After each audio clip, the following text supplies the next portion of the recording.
محرم بھی اللہ کا اور جنوری بھی اللہ کا.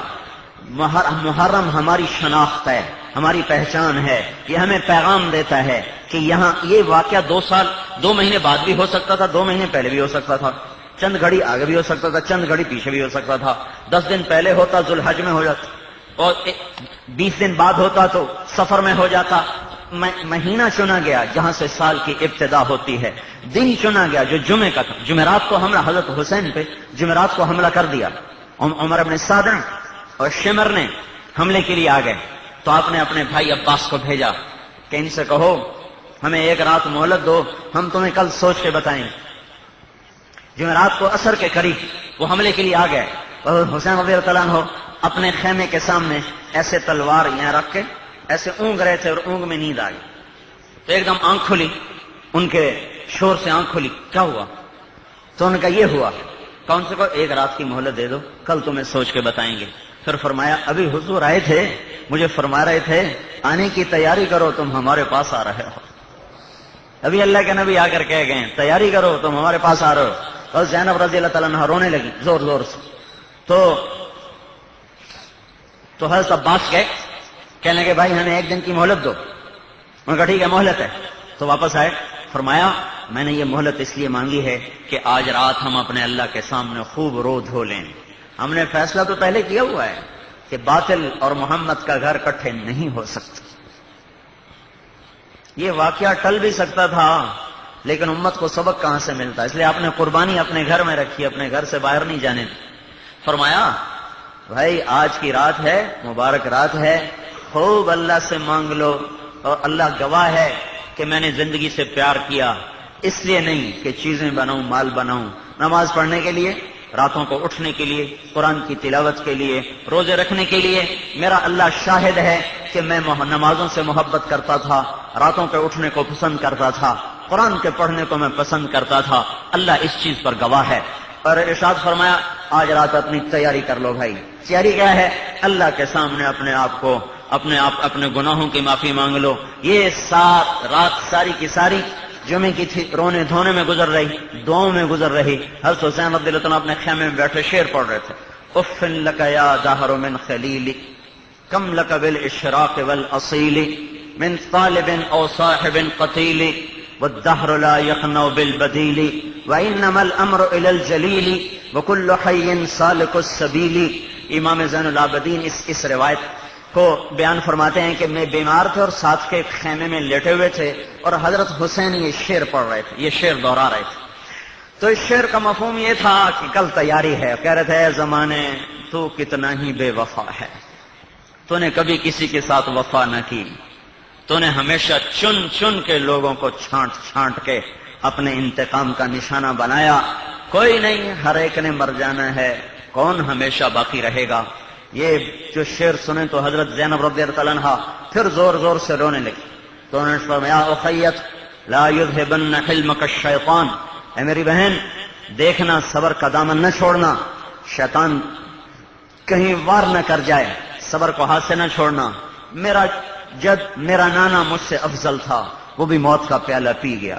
میرا باپ مجھ سے افضل تھا، وہ بھی شہادت کا جام پی گیا. میری ماں مجھ سے افضل تھی، وہ بھی موت کے دروازے سے گزر گئی. میرا بھائی مجھ سے افضل تھا، وہ بھی اس دروازے سے گزر گیا.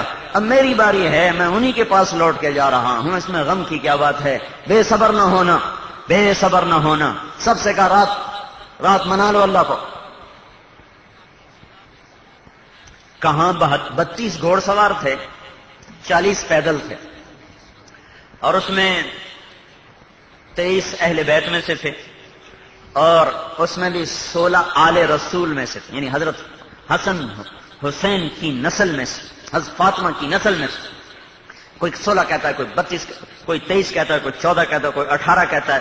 زیادہ سے زیادہ عدد 23 کا ہے. 23 وہ تھے جو اللہ کے نبی کے خود حضرت حسین کے 5 بھائی تو ساتھ تھے. عباس تھے، عثمان تھے، ابو بکر تھے، محمد تھے. یہ تو آپ کے ساتھ جو آپ کے ساتھ شریک جعفر تھے. یہ 5 حضرت علی کے بیٹے ہیں.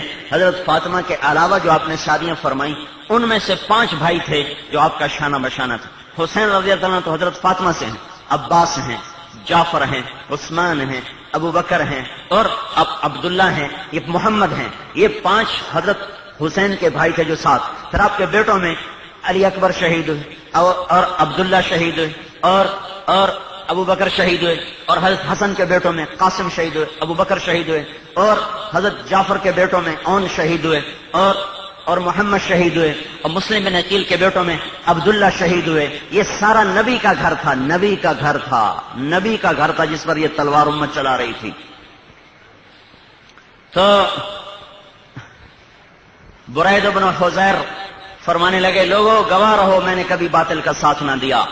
اب جبکہ میں 50 سے اوپر گزر چکا ہوں، نہ میں نے جوانی میں کبھی باطل کو چاہا، نہ جبکہ میری عمر ڈھل چکی ہے میں نے کبھی باطل کا ساتھ دیا.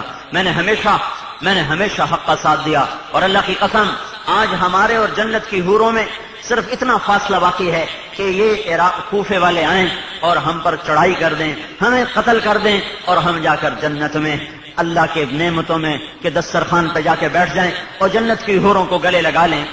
یہ بس اتنی دیر باقی ہے، اتنی دیر باقی ہے. تو حضرت حسین رضی اللہ عنہ نے دائیں طرف کھڑا کیا زہیر بن القین کو، اور بائیں طرف کھڑا کیا حبیب بن مطہر کو، اور درمیان میں اپنے بھائی کو کھڑا کیا حضرت عباس کو درمیان میں کھڑا، جن کو علمدار کے جن کے ہاتھ میں جھنڈا تھا. تو عباس درمیان میں تھے اور زہیر بن القین دائیں طرف تھے، حبیب بن مطہر بائیں طرف تھے، خود حضرت حسین درمیان میں تھے. اور ان کا بھی ایک آؤ، ایک وہ ایک کر کے جو آئے تو 1 مرا، 2 مرا، 3 مرا، چوتھا مرا. تو وہ شمر نے نامراد نے کہا کہ یہ سب کو مار دیں گے اگر ایک کر کے لڑتے رہے، وہ تو مرنے پر آئے ہوئے ہیں اور ہم تو زندگی چاہتے ہیں، مرے ہوئے کو کون مارے، ان پہ اکٹھا حملہ کرو، اکٹھا حملہ کرو. تو وہ 3000 نے اکٹھا حملہ کر دیا.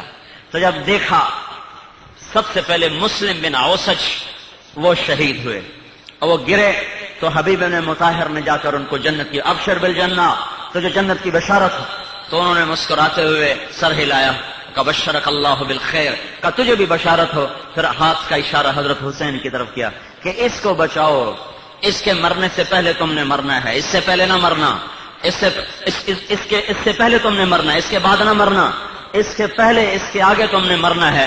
اور انہوں نے جان دے دی. اور پھر زہیر بن القین جو تھے جب ان پر تلوار پڑی اور وہ گرے تو انہوں نے حضرت حسین گرتے گرے حسین کے جو ہاتھ مارا تھا، اقدم حدیت ہادیا مہدیا اليوم تلقى جدك النبي حسنا والمرتضى عليا والجناحين جعفر الكمية اسد اللہ حمزة الشہیدہ. یہ فی البدی مرتے مرتے یہ کہہ رہے آگے بڑھ، تو ہدایت پر تھا اور تو ہدایت یافتہ ہے. ابھی تیری ملاقات اپنے نانا سے ہوگی، ابھی تیری ملاقات حسن سے ہوگی، ابھی تیری ملاقات علی مرتضیٰ سے ہوگی، ابھی تیری ملاقات جعفر طیار سے ہوگی، ابھی تیری ملاقات سید الشہداء حمزہ سے ہوگی. اور اس کے بعد انہوں نے بھی جان دے دی. کرتے کرتے کرتے سب کٹ گئے. پہلے وہی گئے جو دوسرے قبائل میں سے تھے. سعید ابن عبداللہ کہنے لگے اے حسین، اگر مجھے یہ پتا ہوتا کہ تجھے بچاتے ہوئے میں 1000 دفعہ قتل ہو جاؤں، 1000 دفعہ قتل ہو جاؤں اور تو بچ جائے گا تو اللہ کی قسم میں تیرے لیے 1000 دفعہ قتل ہو جاتا. لیکن یہ تو 1 دفعہ قتل ہونا ہے اور اس کے بعد مٹ جانا ہے. کاش میری 1000 جانیں ہوتی اور میں تیرے اوپر قربان کر دیتا. سب ختم ہو گئے. ظہر کا وقت داخل ہو گیا تو آپ نے کہا تو ہمیں ظہر تو پڑھنے دو، ہمیں ظہر تو پڑھنے دو. انہوں نے کہا تمہاری ظہر کو، جمعے کا دن تھا لیکن میدان ہے، ظہر پڑھنے دو. کہا تمہاری نمازیں قبول نہیں. وہ کہنے لگے تمہاری شمر نے کہا تمہاری نمازیں قبول نہیں. اچھا آل رسول کی قبول نہیں اور تمہاری قبول ہیں. پھر آپ نے اشارے کے ساتھ ظہر کی نماز پڑھی اور اس اسنا میں کٹتے کٹتے کٹتے آخر میں عابس بن ابی شیب اور سوید بن عمر باقی رہ گئے. یہ 2 آدمی باقی رہ گئے، باقی سب شہید ہو گئے. تو عابس جو تھے، عابس وہ کہنے لگے ہے کوئی اکیلا میرے مقابلے میں؟ الا رجل لرجل، الا رجل لرجل، ہے کوئی ایک میرے مقابلے میں آئے؟ تو سب جانتے تو جدھر کو منہ پھیرتے لوگ آگے بھاگ جاتے. یہ حال تھا کہ 200 کوفی آگے بھاگ رہے ہوتے تھے اور وہ اکیلے ان کے پیچھے بھاگ رہے ہوتے تھے. 200 آگے بھاگ رہے تھے اور وہ اکیلے ان کے پیچھے بھاگ رہے. عابس بن ابی شبیب. پھر انہوں نے کہا یہ نہیں مرتا، اس کو پتھر مارو. تو انہوں نے چاروں طرف سے پتھر مارنا شروع کیا. اتنے پتھر مارے 3000